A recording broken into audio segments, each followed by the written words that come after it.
3 মাস সময় পেয়েও যুক্তরাষ্ট্রের পাল্টা শুল্ক এড়ানো সম্ভব হলো না। তবে সুযোগ একেবারে শেষ হয়নি। দেশটির সাথে শুল্ক নিয়ে চুক্তি করতে এখনও হাতে আছে 3 সপ্তাহ। ব্যবসায়ীরা বলছেন 35% শুল্ক কার্যকর হলে বিপর্যয় তৈরি হতে পারে। আর অর্থনীতিবিদরা বলছেন অন্তর্বর্তী সরকারকে দর কষাকষির মাধ্যমে সমস্যার সমাধান করতে হবে। তবে সরকার কোনো পক্ষের সাথে আলাপ আলোচনা করেনি। ইমন চৌধুরীকে সাথে নিয়ে সাদাত হাবিবির সেতু রিপোর্ট। সানবিট সব দিবে সামাল। সানবিট ম্যাজিক প্রেস ডিশওয়াশিং এর মাথা ঘোরানো সলিউশন। এপ্রিলে মার্কিন প্রেসিডেন্ট ডোনাল্ড ট্রাম্প বাংলাদেশি পণ্যে 37% রেসিপ্রোকাল ট্যারিফ বা পাল্টা শুল্ক আরোপের ঘোষণা দিয়ে 90 দিনের জন্য তা স্থগিত করেন। এরপর থেকেই শুল্ক কমিয়ে আনতে ট্রাম্প প্রশাসনের সাথে দর কষাকষি শুরু করে বাংলাদেশ। জুলাই নাগাদ জাতীয় নিরাপত্তা উপদেষ্টা ডক্টর খলিলুর রহমানকেই এ নিয়ে বেশ সক্রিয় থাকতে দেখা যায়। 3 জুলাই বাণিজ্য উপদেষ্টা যুক্তরাষ্ট্রে গিয়ে যোগ দেন সেই টিমে। বাণিজ্য মন্ত্রণালয় বলছে মোট 28 দফা ট্রাম্প প্রশাসনের সাথে বৈঠক করেছে বাংলাদেশের প্রতিনিধি দল। তবে ফলাফল শুল্ক কমেছে মাত্র 2%। এই নেগোসিয়েশনে এই পর্যন্ত যদি বলি যে খুব বেশি স্মার্টনেস আমরা দেখাইতে পারিনি। প্রথম 2 মাসে একজন নেগোসিয়েট করছেন, পরবর্তীকালে আবার এই পরিবর্তনে আর একজন গেছেন। এটা একটা রং সিগন্যাল গেলেও যেতে পারে।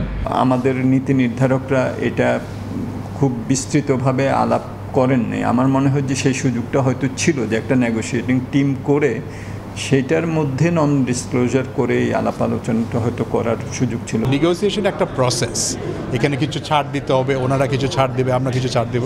যেহেতু সরকার এটা করছে না আমাদের স্বার্থে, এখানে একটা এনডিএ আছে, আমরা জানি সব কিছু হয়তো আমরা জানি না সরকারের কাছে কি চাওয়া হচ্ছে, ওনারা কি চাচ্ছেন। বিদ্যমান 15% আর নতুন করে 35, সব মিলিয়ে 50% শুল্ক যদি বাংলাদেশের উপর চাপানো হয় তবে সবচেয়ে বেশি ক্ষতিগ্রস্ত হবে তৈরি পোশাক শিল্প। 35% শুল্ক যদি থাকে ইউএস গুডসের উপরে, সেটা হবে বিপর্যয়কর আমাদের জন্য।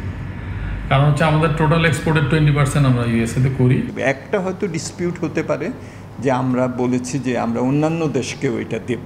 বিশ্ববাজারে বাংলাদেশের প্রতিদ্বন্দ্বী ভিয়েতনাম ঠিকই মার্কিন বাজারে শুল্ক কমাতে সক্ষম হয়েছে। ভিয়েতনাম আমাদের থেকে অনেক বেশি ফাস্ট, তারা আরও কমপ্লেক্স প্রোডাক্ট তৈরি করতে পারে, তাদের কোয়ালিটি ভালো এবং ভিয়েতনামে যাওয়া ওনারা পছন্দ করেন। তো সেখানে যদি আমাদের cost because of the tariff বেশি হয়, স্বাভাবিকভাবে ভিয়েতনামের এগেনস্টে আমরা প্রতিদ্বন্দ্বিতা হারাবো। বিশ্লেষকদের কাছে প্রশ্ন ছিল, এর পেছনে কি শুধুই মার্কিনদের বাণিজ্য নীতি জড়িত আছে নাকি অন্য কিছু?